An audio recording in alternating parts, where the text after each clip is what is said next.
Alright guys, today we're going to be talking about Stephanie St. Clair, aka Queenie, repping Harlem, New York. Let's go back to Harlem, early 1920s. The streets are loud, booming, vibrant, with culture, the epicenter of what one would call American blackness. Jazz being played from basements, church bells ringing, and a community of a recently freed and unified people. And in the center of it all, you have Stephanie St. Clair. Now, Stephanie St. Clair was born in 1886 on the island of Guadeloupe and moves to New York. Already educated and disciplined, she speaks proper French and English good enough to get around. She quickly finds herself getting involved with underground activities, mainly running numbers. And by 1917, she's quietly running her own numbers racket, using money from Caribbean immigrants who trust her because she pays every time. During this time, not everything was so organized and disciplined. She was one of the first to really build structure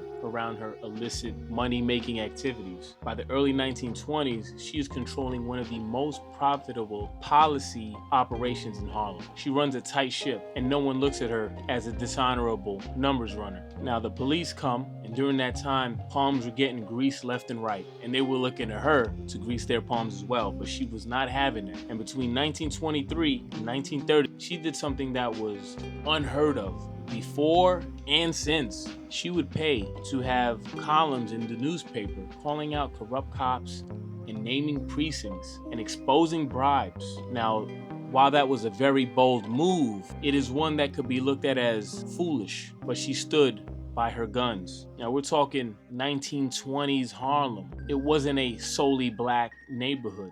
You still had a heavy Italian influence there. You still had a lot of non-black residents and criminals who were vying for position, building their own criminal organization in the process. But she did have one very special weapon, a young man who was quick to enact violence. Another underground criminal legend from the time period, Ellsworth Bumpy Johnson. He's not a loud, rambunctious kind of guy. His presence speaks for itself. Now, obviously, not everything can be smooth forever.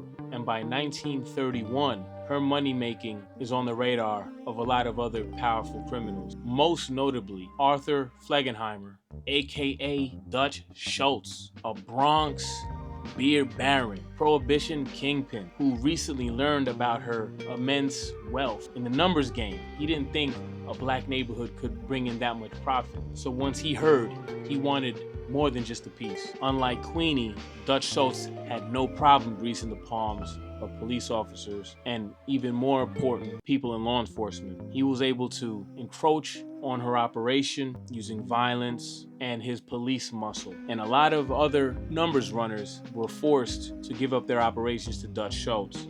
But Queenie refused to go down like that. She didn't give up an inch. She wrote letters to City Hall. She named names, and she warned the rest of Harlem, if you let him take me down, everyone's going down. No one that's black is gonna have any kind of foothold in their own neighborhood. Between 1931 and 1934, Harlem becomes a war zone. Violence increased, and in turn, money started to decrease. Luckily for her, on October 23rd, 1935, Dutch Schultz made a huge error in judgment because of his volatile temper, threatened Thomas Dewey, who was the United States attorney, who had it out for Dutch Schultz and threatened to kill him. And the rest of the commission knew this was not a good move and was going to bring too much heat to everyone else, not just the Dutchman, and had him taken out, unfortunately, by one of his closest and most trusted allies. And after this bitter rivalry was ended, Stephanie St. Clair sent him a telegram with the words, "As ye sow, so shall ye reap." But unfortunately, because of all the damage that was done, she was already in a weakened position. And the Italians, as they moved as a unit,